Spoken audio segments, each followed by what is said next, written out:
Тръгна? Да. Колежката. Да. Така, значи аз, понеже много дълго говорим вече за Гърция, ми е интересно България къде се намира. Щом Гърция е толкова надълбоко и надолу и на последната стълбичка. Точно така. И ние сме си също много зле, но не чак толкова. Ние поне нямахме тези безумни дефицити по времето на бума, но ние имаме сериозно затънала като цяло банкова система, затънала в ипотечни кредити. Те ги изпонадуха в продължение от 2003 до 2008 година всичките ипотечни кредити.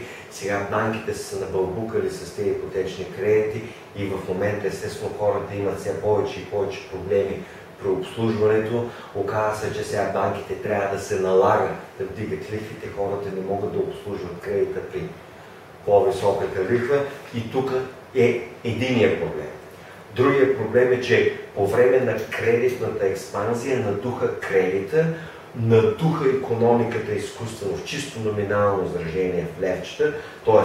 в номинално изражение GDP-то подскочи много, тъй като имахме много кредит и много инфлация.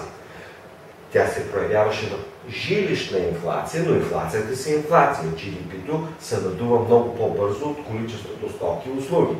И данъците на държавния бюджет се надуха много повече. И държавата се разду страшно много. И сега ние, рано или късно, особено в условията на валутен борд, значи, каква е разликата между нас и гърците е, че те трябва да се върнат към драхмата да девалвират. Ние вече си имаме лева. Става въпрос за проста девалвация, когато се наложи и когато вече закъсаме. При нас проблема е, че бюджета и бюджетните приходи през всичките тези години бяха изкуствено надути и нашата държава изкуствено си разду съответно разходите.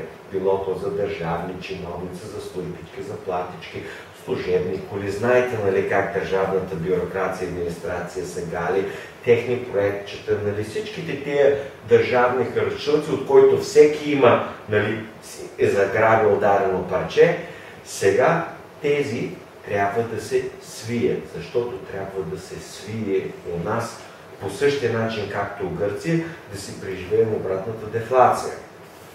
Също за нашето правителство в момента е най-изгодно огромната гръцка криза и проблемите в европейската банкова и финансова система, тъй като вместо ние да свиваме, те ще напомпят здраво еврото, което и правят.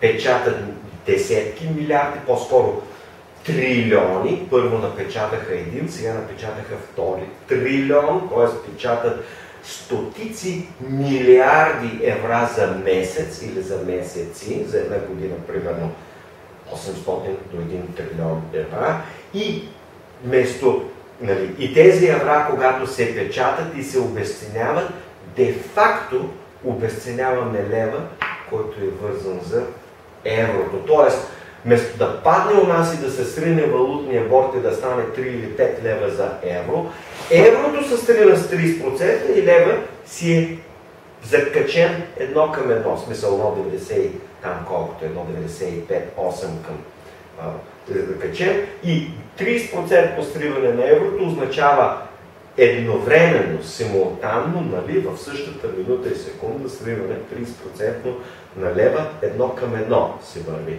И това и ставаше. Така че ние си изживяваме нашата си девалвация, абсолютно логично на гърците. Проблемът е, че гърците са много по-затънали и на тях ни трябва много по-голяма и много по-жестока девалвация, докато ние все още може да устискваме с по-малката девалвация и единствен начин, по който можем да продължим, имаме шанс да продължим да устискаме, е държавата жестоко да се свие разходите, да затегне много здраво коланите. И то не е една дупка, а доста дупки.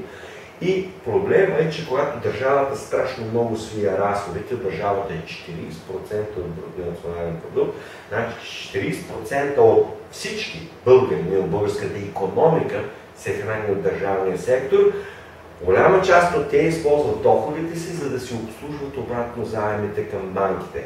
Тоест, в момента, в който държавата затяга коланите, Това означава, че хората или бизнесите закъсват и не могат да обслужват. И се получава този порочен кръг, където банките, ако не кредитират, държавата закъсва. Държавата, ако не харчи, банките закъсват. И сега държавата натиска банките да кредитират повече, за да може да напомпат икономиката, макар и изкуствено, за да напомпи бюджета.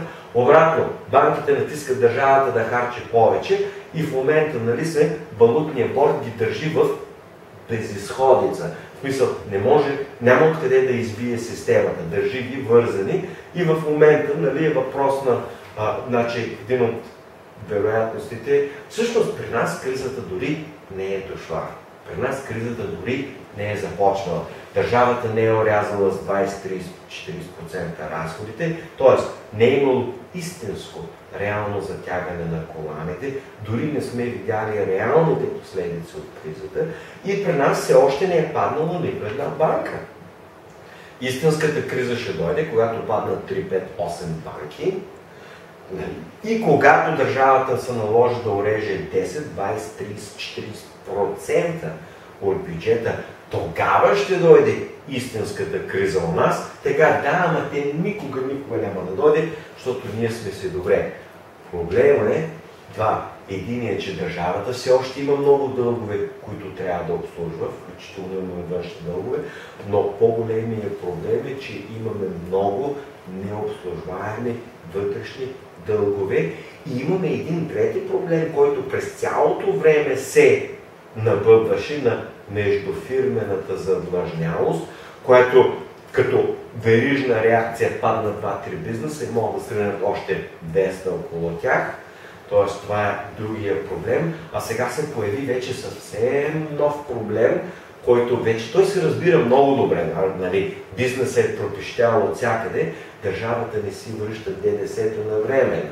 Те си имат определен законов срок, до който трябва да върнат внесеното или надвнесеното ДДС и държавата сега, затягането на колана, всъщност те не затягат колана, а те всъщност в момента изнудват бизнеса да става кредитор на държавата. Само че, т.е. държавата вместо да взема външни заеми или вместо да имитира облигации, по които да плаща лихви и да се води за официална задлъжнялост, те реално, като не си плащат към бизнеса, реално задлъжняват на бизнеса и реално бизнеса финансира държавата. И сега това е поредното раздуване на поредния кредит, и в един момент държавата от някъде трябва да ги вземе тези пари. Ако не ги вземе, означава, че бизнесите съответно трябва да се сринат. Тоест, въпросът е, отговор е, ние до момента изядохме голяма част от фискалния резерв, стопихме здравната каса, сега сребърния фонд евентуално трябва да пипнат. И по този начин закърпвахме ситуацията, за да не се срине като цяло билото бюджет, билото банкова система, а и сме заели малко отвънка, няколко милиарда сме заели допълнително отгорето, от отвънка, за да продължаваме да закърпваме. Но въпрос е до кога външни институции ще ни дават и до кога бизнеса ще може да устисква, защото сега ефектът е следния. Държавата не се плаща на бизнеса, бизнеса закъсва. Какъв е резултата? Имам 20 работника, един-двама да си ходят. И те един-двама пък закъсват с техните заедни ипотеки, харчове и т.н. И в момента това де-факто души икономиката, защото държавата сега души бизнеса, а бизнеса няма избор. Бизнеса няма избор. А и на всичкото отгоре банките не кредитират. И ние в момента реално, това, което се нарича, е декапитализираме икономиката. Тоест, бизнесът започва да обеднява, да има все по-малко капитал и в момента, в който декапитализираш на нула и не можеш да плащаш било то заплати, било то дълга, ударя ножа до кокала. И всъщност проблема е точно това. В момента ние бавно изтощаваме и изсмукваме капитала и в момента капитала се изсмуква най-вече от държавата под формата на допълнително задлъжняване и неплащане към бизнеса. Да. Ако една, две или три държави, примерно, напуснат еврозоната, това означава ли, че другите държави ще ги последват? Ето това е големия въпрос.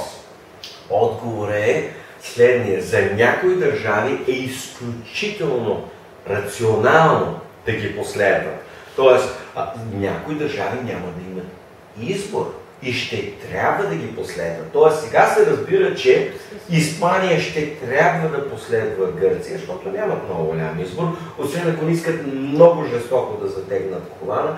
Проблемът е, че при много жестоко затягнат колана се появяват социални вълнения и революция, или обикновено се променя политическата система, при която идва краен екстремист, диктатор, фашизъм и т.н. се появяват алтернативни. Така че проблема е не дали трябва или не, тъй като често пъти в политиката става често той, което е най-лесно и той, което е най-лесно да се продаде на народа на ефтина пропаганда. Ефтината пропаганда сега за Гърция. Ако ние излезем от еврото, ще си се оправим или няма да имаме. То е изключително ефтино, защото хората, гърците, не разбират, че ако те излезат, ще бъде още по-зле, още по-жестоко, още по-сериозно, много по-катастрофално за гърците. Сега, верно е, че те ще си живеят жестоката криза с всичките катаклизми, ще ударят много по-бързо. Тоест, вместо да падат тъй 12, 15, 20 години, ще ударят дъното. Това стана с Исландия вече. Пълен тотален банкрут, спряха да обслужват външни дългове, всичко се срина, включително доходи, заплати, валута, удариха се дъното и сега си изграждат икономиката от начало, но поне имат бъдеще. Така че са два въпроса. Един е кое е най-добро и най-рационално. Другия въпрос е въпрос на толерантност. Дали искаш да имаш 10, 15, 20 години бавни, сериозни, задълбочаващи се проблеми, или искаш да удариш кризата от раз, всичко се срива и започваш да изграждаш наново. Икономически знаем, че 10 пъти по-добре максимално бързо да дойде кризата, тъй като колкото повече отлагаш във времето, повече натрупваш проблеми. Натрупваш дългове, натрупваш лоши инвестиции, т.н. Така че са няколко различните отговора, но простият най-добре е по най-бърз начин да се банкротира, да се реорганизира, да се удари дъното и икономиката да започне на здрава основа. Най-лошият вариант е да се задържа ситуацията същата, чрез допълнителни дългове и допълнително затъване. Тъй като допълнително затъване решава в момента проблема частично, в смисъл отлага болката, но като цяло проблемът се задълбочава дългосрочно. Тоест, краткосрочно всичко е малко по-добре за дългосрочен аспект. Както сега разбират нашинци, вземали огромните ипотеки за жилища, при някой взел 100 000 лева или евро за жилища, разбира, че беше наистина много по-хубаво и по-готино да имаш голямото жилище, нали, годините на бума, но сега, когато трябва да цакаш по 1500 лева всеки месец, и изведнъж се и то проблема е, че днес, утре, други ден, след година, след 10, след 3, след 5, след 10, след 15, всеки Божи месец трябва да плащаш. И изведнъж се разбира, че са ще живяли много добре, краткосрочно, но после се оказа, че идните 15 години могат да бъдат ад. И проблема е, че не е ясно, че ще успеят да устиска през всичките тия 15 години. Не е ясно, че ще устиска. Тоест, това е въпрос на това колко хората и политиците са склонни да жертват краткосрочието, за да се изградат тяхно бъдеще. И за това няма отговор, тъй като отговор е по-скоро културен, по-скоро политически. Питай младото поколение, иска ли да жертва и да не ходи на година на кръчми, а да кибичи на година в библиотеките. И ние знаем отговора. Библиотеките са празни и млади хора няма там, а те са тук на кафето, защото не желаят да жертват краткосрочието за сериозни бъдещи облаги и това си е част от проблема. Той е културен, морален, социален, той е вече самата политическа система е вече деградирала и става аморална. Тя е тотално корумпирана система. И оттам идват проблеми. Те просто искат още една година власт, ако ще се той да се срине държава. Тоест, техният менталитет е след мен и потоп. Значи, доколкото правилно разбирам, всички мерки, те са предприяти за Гърция до този момент, са абсолютно погрешни. Не казваме, че са абсолютно погрешни. Най-лошите възможни. Значи, те са били тези с надеждата, че т.е. при условие, че гърците щяха малко да се реорганизират, реструктурират, да си поправят малко нещата, тези мерки бяха много добри. Тоест, е проблемът на невменяемост. Тоест, те са взели някакви много добри мерки с допускането и надежда, че гърците са културни, цивилизовани, вменяеми. Проблема е, че те разбраха в последствие, че гръците са си невменяеми. Няма да си променят начина, политиката. То ние българите сме до голяма степен невменяеми си имаме. Нашите си абсолютно същите проблеми. Но проблемът е, че те са вземали мерки с доброто явно намерение да им се помогне, но те не искат да им се помогне. Те искат да си карат по тяхна, да си ям, пия и да се веселя и утре няма какво да му мислям. В смисъл, те не мислят за утре. Днеска да ни е добре, нали? Той си е малко циганския менталитет, нали? Яш пи и весели се. И те си го имат гърците, този менталитет, нали? Те така се споглеждат. То си е така, това е техният менталитет, това е тяхната култура. Те нещо не е много по-различно, нали? Но нали, исторически половин византийци, нали, това е друга тема вече историческа. Така че те са направили най-доброто, което са могли и са им дали реален шанс. Реален шанс на гърците и немците са дали реален шанс и се разбира, че шансът е бил опропастен. И преди маничко вметнахте за тази междуфирмената задлъжнялост. Да. Много ми е интересно, държавата по този начин може ли да играе роля на някакъв регулатор? В смисъл, то е ясно, че не само в България фирмите дължат една на друга много пари. Български фирми дължат на чужди и чужди гръцки фирми дължат на български. Точно. Какво може да направи държавата? Отговор е, нали, точно този фундаментално погрешен менталитет, че държавата може да направи нещо, че държавата решава, нали, както го казва едно време, нали, американският президент, government is the problem, government is not the solution. Значи, Роналд Рейган, държавата създава проблемите, държавата прави проблемите, държавата не решава проблеми, държавата не е бизнеса за решаване на проблеми. Пропагандата с течение на десетилетия, значи комунистическата пропаганда, тя няма спор. Двете пропаганди, които са най-успешни в история на цивилизациите, са комунистическата и фашистката пропаганда. Работят перфектно.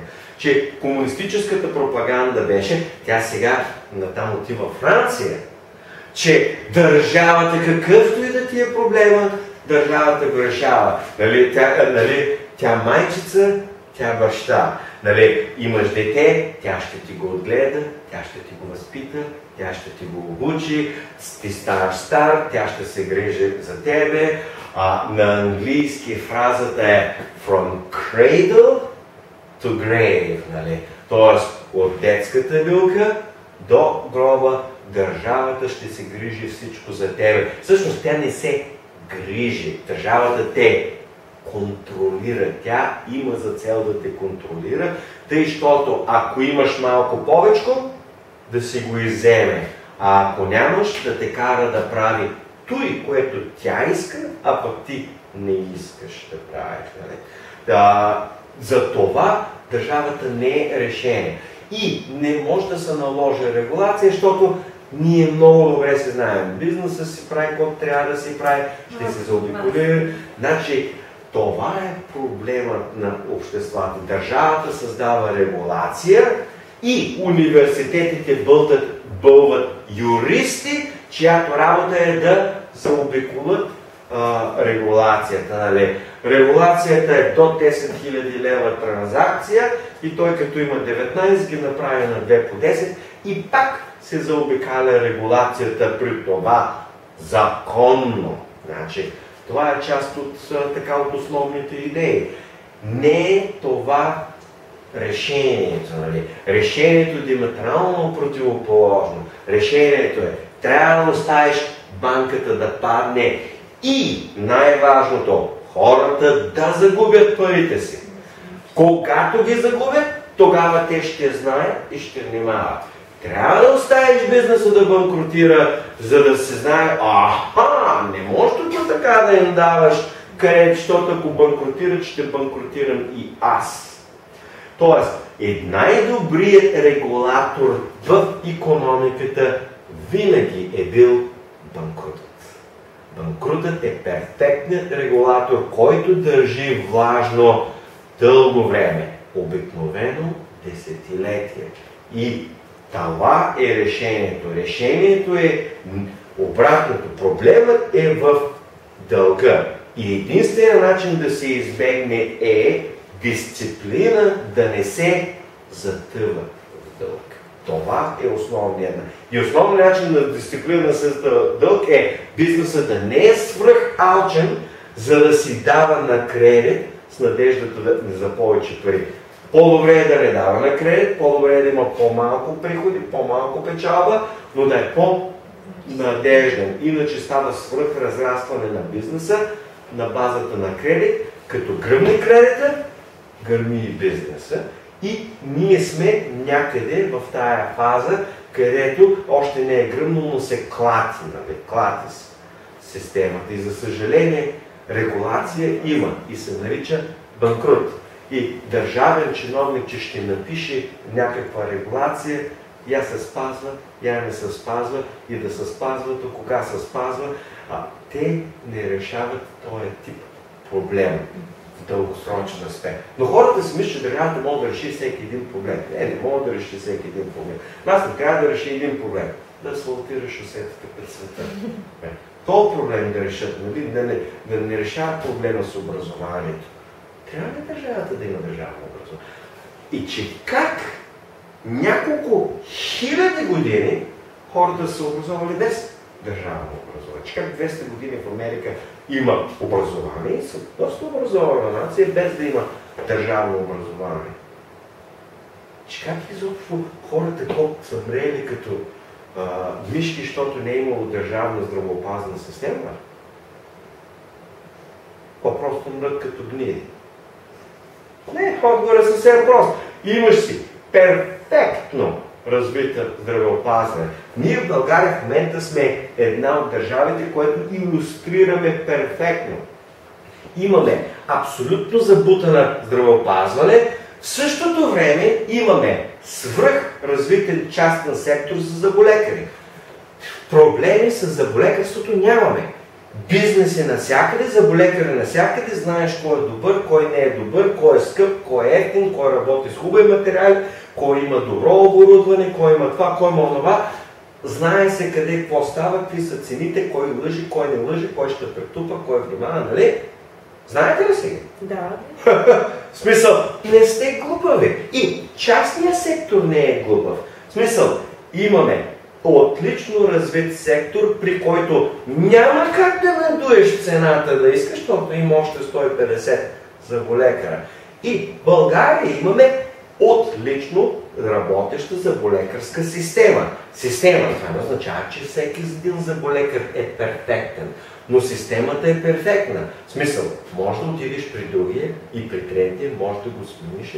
Ето ви два елементарни примера. Най-добрата друг пример за Америка, при който стандартната здравословна система е тотално забатачена, държавата не се намесва в един сектор. Секторът на пластичната хирургия. перфектно работеща система.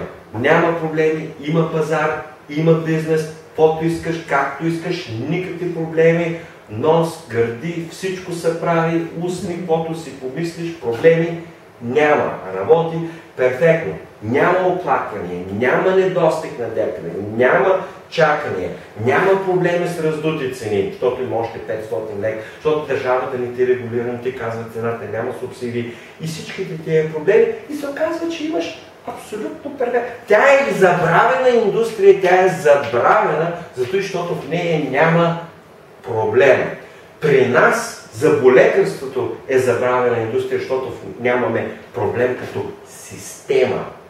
Значи винаги има калпав зъболекар, това е ясно. Но системата работи, има алтернативи, има конкуренция. И за това държавата трябва само да се махне от здравеопазването, както болни ще банкротират. Ние имах предприемачи, веднага ще дойдат. Време е за обяд.